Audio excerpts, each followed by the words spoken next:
All right, I've had to record this one a couple of times, but I'm going to try it once more. This is our Dominion Menagerie events tier list. We used to get all the events together in one tier list, but that started to become a little bit messy when several expansions had events.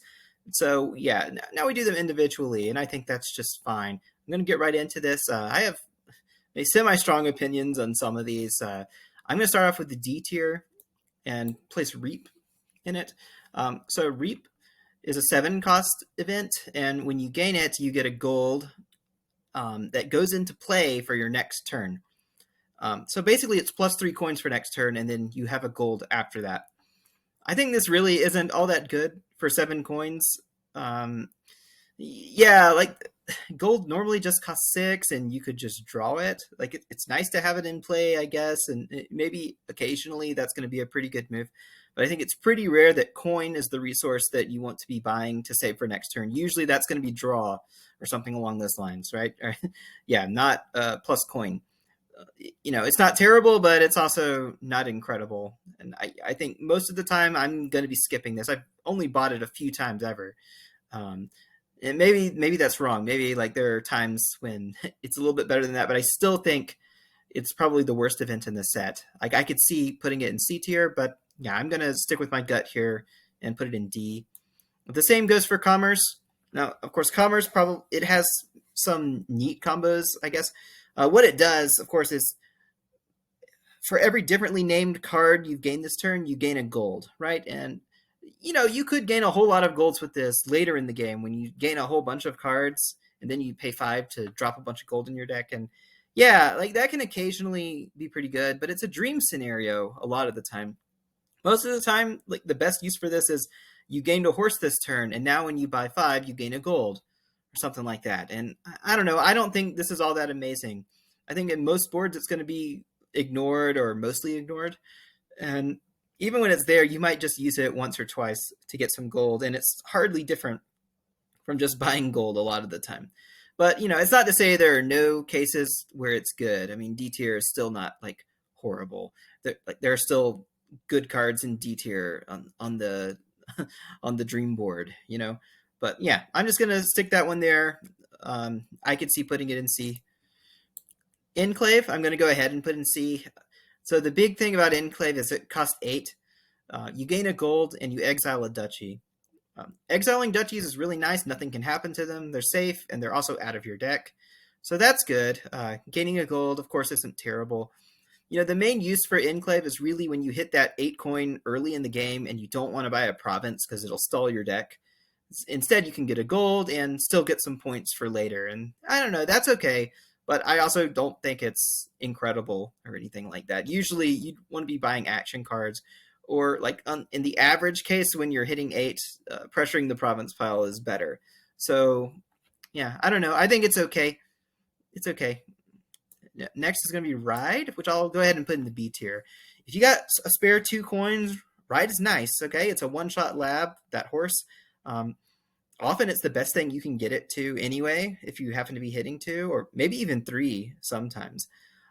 Yeah, there's nothing wrong with it. I kind of wish it gave plus buy, but then it might be a little overpowered. Yeah, if you've got spare buys, then Ride is often an attractive choice there. Pretty good.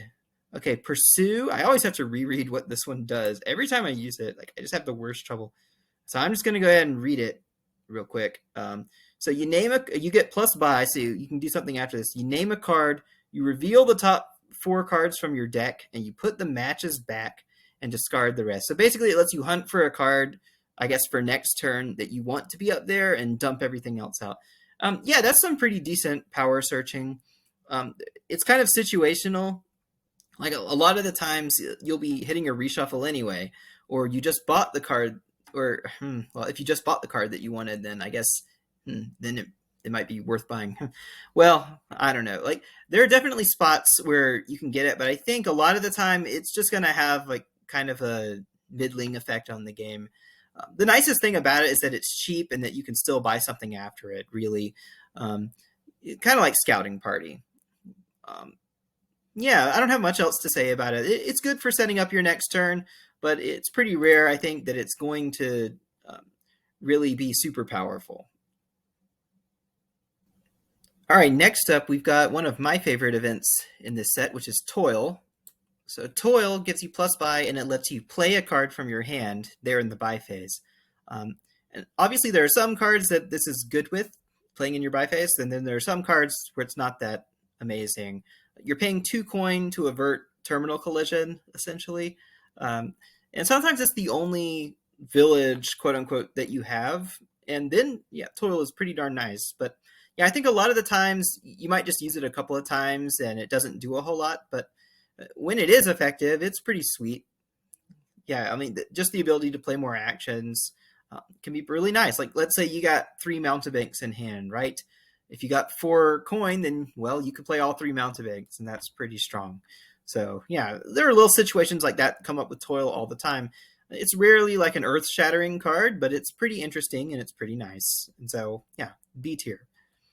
Next up, we got Alliance. And I personally think Alliance is A tier. It's really strong.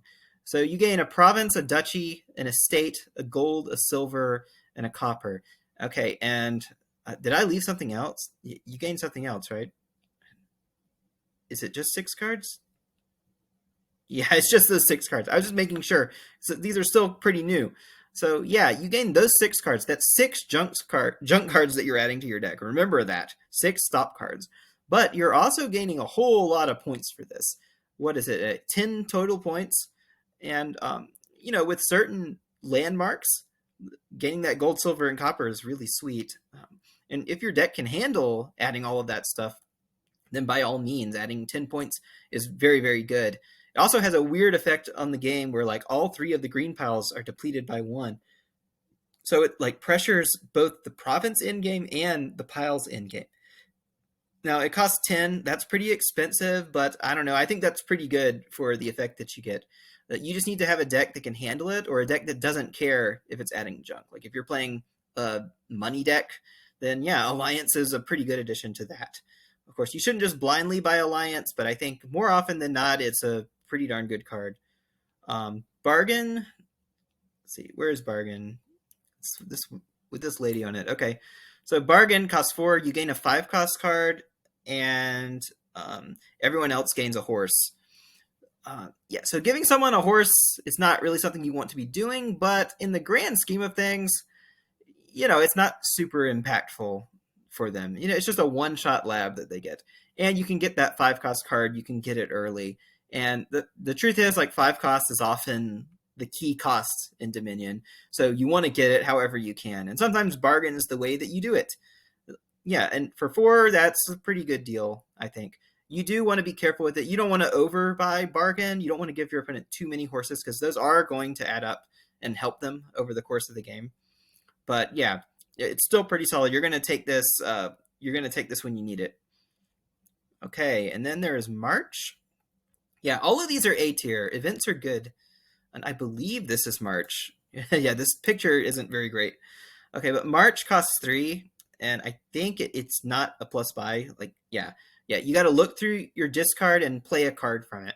And fact is, sometimes there's a card in your discard that you want to play. Maybe it's something you just bought, or something you just haven't shuffled back in yet, but it's very important that you play it. Then yeah, you want to play March to do that. At 3, that's a steal if it's really, really important. Like, say it's your chapel, maybe. Okay, I don't know. Maybe you want to get rid of those extra estates or something. Maybe it's a really strong attack or a gainer that you need to play right now. Well, there you go. March is there for you. Pretty strong card.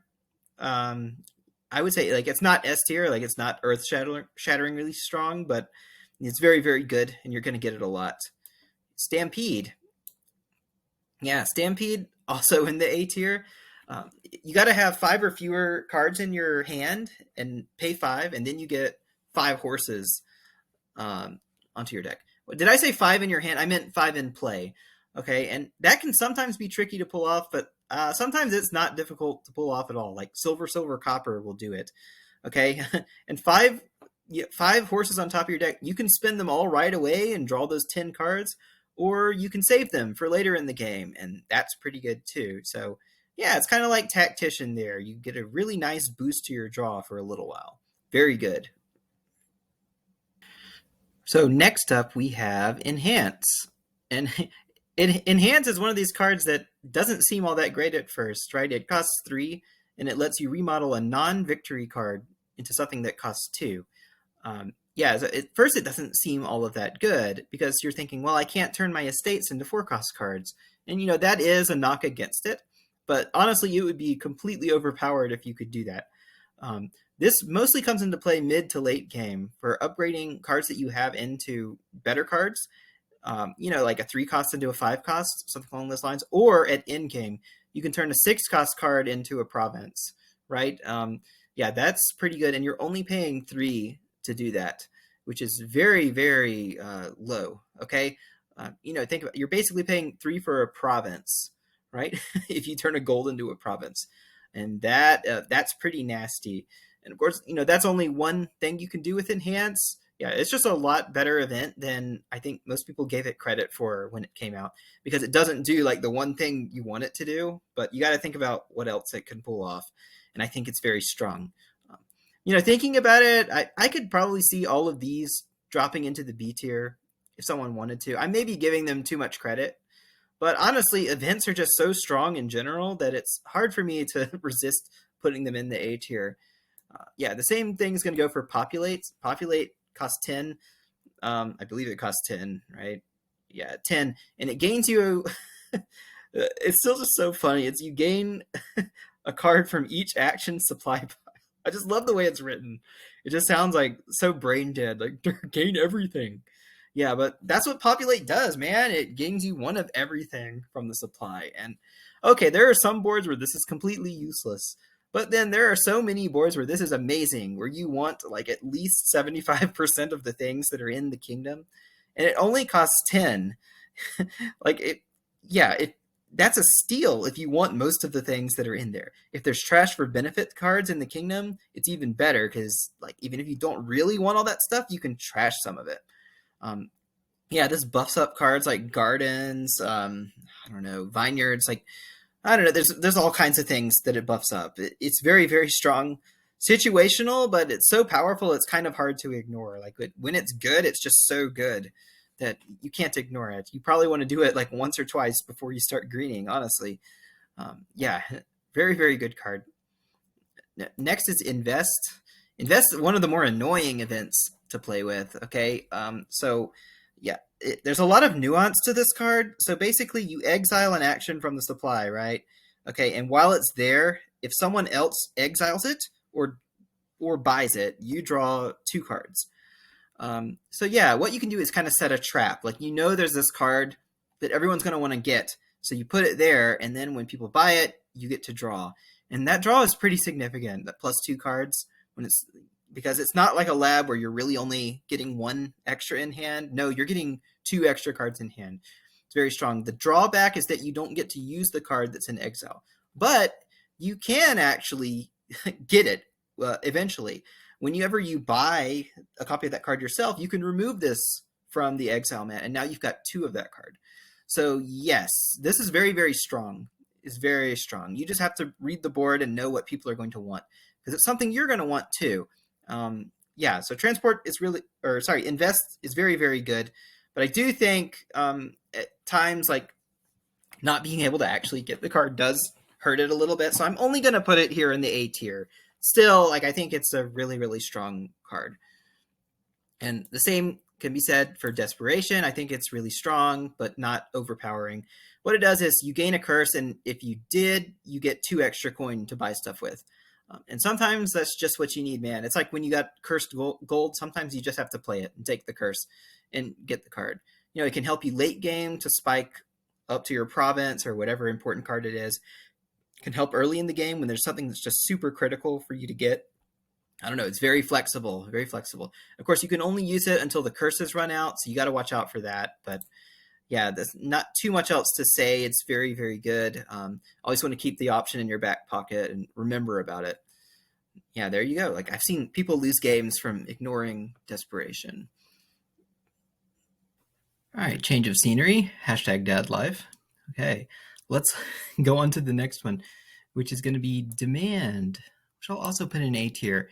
So Demand gains you a horse and a 4-cost card, but it gains them on top of your deck, so guaranteed for next turn, and that's really, really nice. Yeah, I mean, you might think paying 5 coin for a 4 cost card, not that great, but yeah, being able to play stuff right away is really good, as we've seen in the past with Summon. So, yeah, it's overall very strong. And I mean, you don't have to play the horse right away. You usually will, but yeah, there's a lot you can do with it. It's flexible. Good card overall. Not too much to say about it. I guess one thing I would say is that very frequently this is better than buying a 5 cost card. And it really just takes some analysis to figure out if that's going to be true this time or not. All right, then. Next up is Delay. So Delay costs 0, but it lets you take a card in your hand and save it to be played next turn, and it actually goes into play and gets played right away. So you don't have to spend any actions on it. Yeah, that's obviously very strong. It's like a mini summon. Like I was just talking about summon here. As you can see, they're both in A tier, so it's very, very good to do this. Yeah, there's just so many situations where you're going to have a card you can't play, but you really want to play, or that card is really good to have kick off your next turn. You can do pseudo villages with it, but among other things, like probably the best kind of stuff to do is draw. And yeah, not too much else to say about it. These are like, I think, the super powerful events. I could see putting several of these in B tier and maybe nitpicking on the rankings exactly. But now we're getting into the S tier. This is the good stuff. So yeah, first of all is Gamble, which could maybe be higher. It's 2 cost action plus 1 buy. And what it does is it lets you look at your top card, and you can play it if it's an action or treasure. Otherwise, I guess it just skips it, like a state or whatever. This is so good, like you can't even begin. All right. If you have nothing else you want to get this turn, just gamble. Okay, clear out some cards from the top of your deck. Did you just buy a card and you don't have any cards left in your discard? Play gamble and play the card right away. You know, this is particularly good with something like a duration card that sets up for next turn. Among other things, it's like there's just so much to say about this card. It's so flexible and so powerful that it's kind of hard for me to really elaborate here. But yeah, suffice to say, you should probably be using Gamble very frequently whenever it's in the kingdom. It's totally worth it a lot of the time to take a chance, and sometimes it's just not even a chance. Like, you know what it's going to hit, and in those cases, Gamble is very, very strong. And I'm still wrapping my head around it as a player, but I can tell how good it is. So yeah, I could see it moving up, honestly. Next is Banish. Yeah, pretty simple. You can banish cards of, you can just pick one card. You can't banish more than one different type. You got to pick one, like all your estates, all your coppers, and it's up to 4 of them, I believe, from your hand. Only costs 4. This is very, very good. Banishing is much better than trashing. Yeah, because you can trash estates and keep the points. Basically, it's not as good for getting rid of curses, but you'll take it to clear them out of your deck if it's the only option. And it does this thing that a lot of new Dominion trashers do, where you don't have to sacrifice the quality of your turns. You can just wait until you have a good turn to eliminate stuff from your deck. Yeah, Banish is really, really good at doing that. Yeah, and I don't have too much else to say about that one. It's a very strong card. You should probably be using it. You can even open with it sometimes. I guess one more thing to add about Banish, of course, is that once you start greening, you can banish away those cards safely, which is something you couldn't do with trashing. Like, you would lose the points for trashing them. But with banishing, you could put away your provinces, kind of like using an island. And that's very, very nice. All right, well, let's move on to the last two. First up is Seize the Day. Seize the Day is a multi-turn card, and almost all of these are really, really strong. Yeah, it lets you gain another turn. It only costs 4. The drawback is that you can only use this one time during the game, so better make it count. You probably want to save it for later, although there are times when you might want to use it early in the game. I don't know, maybe to push forward a Traveler or something like that, or just to get a really big turn that you know is coming up. Maybe you set up a bunch of durations, something like that. Yeah, there's all kinds of little tricks you can do with Seize the Day. The one thing I'll say is you don't want to just play it at random. You want to be pretty confident that the turn you're going to get out of it is very strong. Um, yeah, and of course with multiple buys, it's at its best because you can say you can buy a bunch of stuff and then play Seize the Day the same turn. Yeah, on single buy kingdoms, I feel like it's not nearly as strong. It's more like a mulligan for your turn in those games. But in most games, it's just going to be really, really good. Limited since it's just one turn, but still, like that turn can make all the difference.